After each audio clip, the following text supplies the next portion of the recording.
As you know, yesterday, Kim Kardashian visited President Trump to talk prison reform, instantly incurring the wrath of that perpetual scowl known as Jim Acosta. Here's CNN's Frown Prince, lamenting our president's lack of seriousness. Forget about the fact that Kim Kardashian is here at the White House today and what planet that is anything resembling normal, because it's not. She shouldn't be here talking about prison reform. It's very nice that she is here, but that's not a serious thing to have happened here at the White House. Ooh, Mr. Sophisticated. Seriously, does this guy ever have any fun? Something tells me he would complain about freshly laundered pajamas. It's the only good thing I could think of. I get it, though. Kim's not an important celebrity, the kind that showed up when President Obama was in charge. I mean, she's no John Legend. Am I right, Jimmy?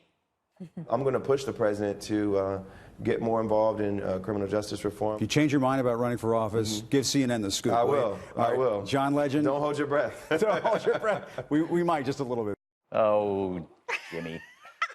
Fact is, a lot of celebrities visited Obama: John Legend, Jay-Z, Rihanna, Beyonce, Seinfeld, Timberlake, but that never bothered Jim. So the real story is that there are those in the media who still can't step outside their own bias. Even when Trump does something good or something they agree with or something that other presidents have done many times before, they act as though it's a horrible first, and it's most certainly awful. So Trump hears out a celebrity over a case involving a woman who served 20 years of a life sentence for a first-time nonviolent drug crime. Don't you think maybe Acosta would find that a bit refreshing? But it isn't about the prisoner or Kim, it's about Trump. And for the next 6.5 years, it will always be about Trump. Seems like Jim is stuck in a prison of his own making. Whoa, what a metaphor. Whoa. I wrapped it up in a nice little package, and I hand it over to you, Jesse. Clearly a product of bias. There was one variable, was Trump, and the whole story changes. Well done, Gutfeld. Take a lap, Acosta. You got crushed. And, you know, it's great that now you have this internet. It's like an encyclopedia of hypocrisy. Yep. You go back, I think he told a late-night show the other day, I was just as tough on Obama as I am on Trump. And then if you look on the internet, it's him just giving Obama wet kisses at all these press conferences. I don't mind Acosta. I think it's fine that he does what he does, but own it. You are in the tank for the left. You hate Donald Trump. Don't hide behind CNN. It's, you know, you're biased. Just come to terms with it. If you were on the right and you were harassing and lobbing loaded questions at Obama, I'm sure you'd have people lauding you. That's fine. Jesse would be one. I'd be like, hell of a job. This guy's got a real stomach for this. But I just have to correct one thing. They're calling this woman who Kim Kardashian is lobbying for this first-time nonviolent drug offender. According to the AP, at the time she was arrested, she was running a multi-million-dollar cocaine ring with South American drug lords and laundering millions of dollars. Still, life without parole? Listen, maybe it was a little too harsh, but let's not characterize her as like maybe she sold a dime bag on the street once.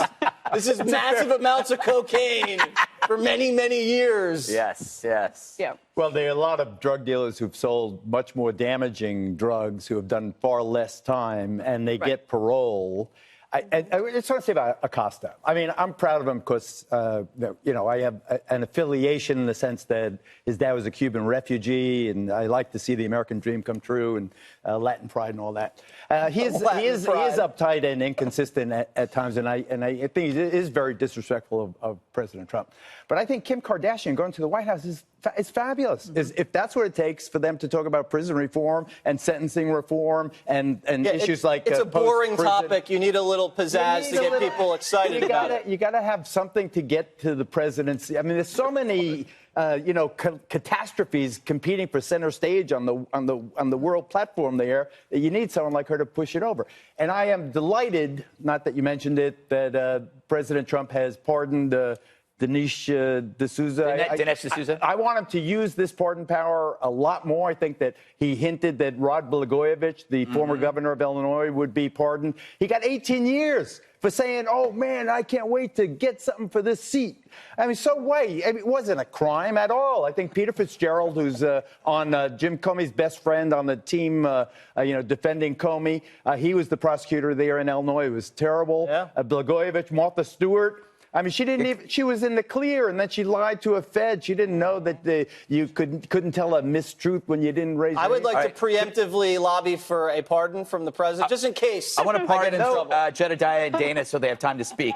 Jed, go Yeah, ahead. I was just going to say that it's funny because of the issue at hand of prison reform, and you know that Acosta agrees with this likely. Yes. It's very likely. So he had to, even though he agrees on the issue, he had to twist and contort himself because it's Trump that he has to oppose it. He has to have a problem with it. And I think that's when it's interesting, because when it's an issue that, you know, they oppose, it's one thing. But when it's an issue that you know somebody like that probably supports, and many people do, and you have to nail it just because it's Trump, that's what makes it so funny for the audience, I think. Dana? Well, I'll talk about the celebrity angle, which is that I don't really care what their political views are, and I don't want to read them on Twitter necessarily. I don't take much stock in them. They're free to do it, but it just doesn't persuade me at all. But I would say that somebody like Angelina Jolie, when she decided to become a UN ambassador to talk about the plight of children and refugees around the world, that was effective. Yeah. So if you have a platform and you want to do good with it, I think that's to be admired. I would also say, though, on the pardon front, that was not the pardon I was expecting today. I mean, we've talked a couple of days about Matthew Charles, who is back in, he's actually back in jail. It's a government error. I hear that it is being kicked around at the White House that his sentence would be commuted or that he would get a pardon, and possibly even this week. And I think that's much more warranted and urgent than rewarding political allies and celebrities. But he did do Jack Johnson, which is pretty great. Again, that is great. It's also posthumous. This is a guy who was actually being sent back to prison unnecessarily. All right.